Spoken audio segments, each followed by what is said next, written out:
ఇది ఖచ్చితంగా ప్రజల మధ్యకి వెళ్ళాలి. దీని నుంచి లబ్ధి పొందేది ఏం లేదు ఇక్కడ. కానీ ఇది ఏంటంటే ఇది ధర్మానికి సంబంధించిన విషయం అది. ఇదే ఇష్యూ కనుక, ఇదే సమస్య కనుక ఏ ఒక్క మతానికి జరుగుంటే, హిందూ ధర్మానికి కాకుండా, వెంకటేశ్వర స్వామి వారికి కాకుండా ఇంక ఎవరికి జరిగినా కానీ ఈ దేశం గగ్గులై ప్రపంచం అంతా గగ్గులు పెట్టేసేవాడు. సమస్య ఏముందంటే ఇది మన ప్రతి ఒక్క హిందూ కూడా ఆలోచించాల్సిందే. ఎందుకంటే ప్రతి హిందూకి బై నేచర్, మా ఇంట్లో కానీ ఎవరు, ఇందాక మన సోమిరెడ్డి గారు చెప్పినట్టుగా, మీరు దర్గాకి ఏదంతా చూస్తే మేము దర్గాలు చిన్నప్పుడు మేము స్కూల్లో ఉన్నప్పుడు రొట్టెలు పండుగ దర్గా పెట్టి వెళ్ళి మేము కూర్చోబెట్టి అక్కడ ఇర్రెస్పెక్ట్ హిందూస్, ఇది ముస్లిం ఫెయిత్ అనుకోకుండా వెళ్ళి కూర్చోబెట్టి అందరూ గౌరవించి దాన్ని ఈ రోజుకి వెళ్తారు హిందువులు. సో ఈ దేశ మూల సంస్కృతి మన ఇస్లాంని గౌరవించేది, క్రిస్టియానిటీని గౌరవించేది, సకల మతాల్ని గౌరవించేది. అలాంటిది హిందూ ధర్మానికి సంబంధించిన 7 కొండల వాడు కలియుగ వెంకటేశ్వరుడు.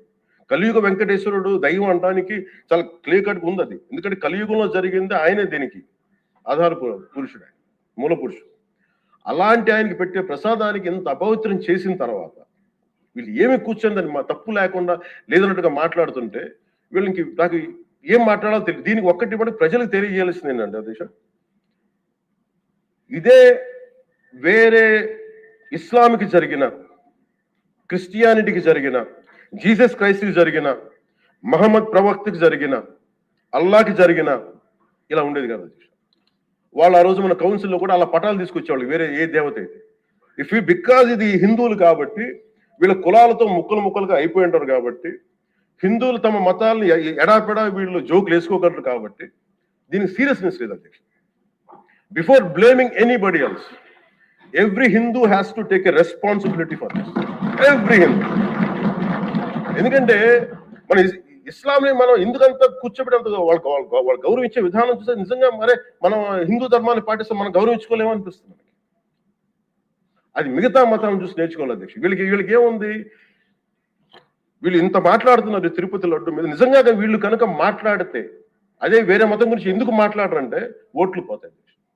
హిందువుల ఓట్లు చాలా ఈజీగా ముక్కలు కులాలను చేసి పెట్టేసి పోతాయి. ఆ వెంకటేశ్వరం కాబట్టి శివుడు ఉంటాడు, శివుడు కాబట్టి అమ్మవారు ఉంటాడు, ఈజీగా. ఈ నైజం జనాల్లో మారినంత కాలం ఇలాంటివి జరుగుతూనే ఉంటుంది. వీళ్ళు ఇలాగే మాట్లాడుతూనే ఉంటారు. ఇది లోపల నుంచి మనందరం కదలాలి, ఇర్రెస్పెక్ట్ ఆఫ్ పార్టీస్. నేను వైసీపీలో ఇప్పుడు రాని వైసీపీ నాయకులు కూడా అడుగుతున్నాను, వాళ్ళ పద్ధతిదారులు కూడా చెప్తున్నాను ఈ సభాముఖం. మీరు ఎవరన్నా సరే రేపొద్దున్న నుంచి మీరు వెళ్ళి తిరుమలలో వెంకటేశ్వర స్వామిని దర్శించుకున్నప్పుడు, ఆ నిలువెత్తు స్వామివారిని చూసినప్పుడు మీకు గిల్ట్ కలగకపోతే మీరు చూడండి. ఎందుకంటే ఆయన కళ్ళలోకి చూసినప్పుడు మీరు ఇన్ని తప్పులు చేసేవాళ్ళు మేము వెనకేసుకొస్తున్నామని ఎవరన్నా మాట్లాడితే ఆ పాపం వాళ్ళకే కాదు, వాళ్ళకు కూడా చుట్టుకుంటుంది. ఇది ఖచ్చితంగా దీన్ని ఎక్కడో చోట దీనికి ఒక లాజికల్ కన్క్లూజన్ అయితే పట్టికల్, దోషులకి శిక్ష పడాల్సిందే.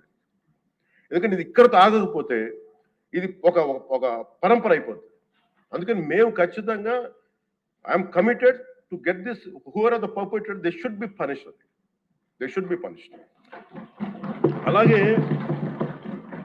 ఒక ముగింపు 2 వాక్యాలు చెప్పి నేను మన మధ్య నేను ఆముక్తమాల చదువుతున్నప్పుడు 218వ పద్యం, దాంట్లో ఆయన చెప్పింది ప్రత్యేకించి ఆయన రాసిన ఈ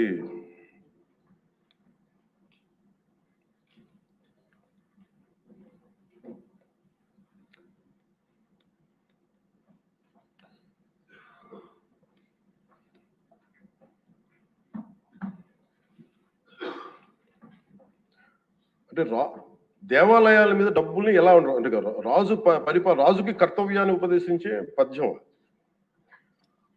ఆయితికానికి ఇవ్వకు మమరాలయ ముఖ్యము, అతడు అర్థతృష్ణాయుతుడై నిజోర్వియగు నష్టికి ఆ ధనమును తరల్చి రాజు ఆయతనమునకు చేర్చు మరి అట్టిది ఆపత్యము కాన, ఒంటిగాడే అధికారి కావలయ ఇంచుకు తిన్నను వాడే రూపురం.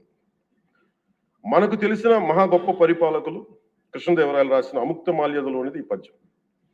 దేవుడి సేవలో ఎలాంటి వారిని నియమించాలో రాజుకు కర్తవ్యాన్ని ఉపదేశించే పద్యం. రాజు కోసం వసూలు చేసేవాడికి దేవాలయంపై అధికారం ఇవ్వద్దు. అలాంటి వాడు డబ్బు మీద ఆశతో రాజ్యానికి వసూళ్లలో నష్టం వచ్చినప్పుడల్లా దేవుడది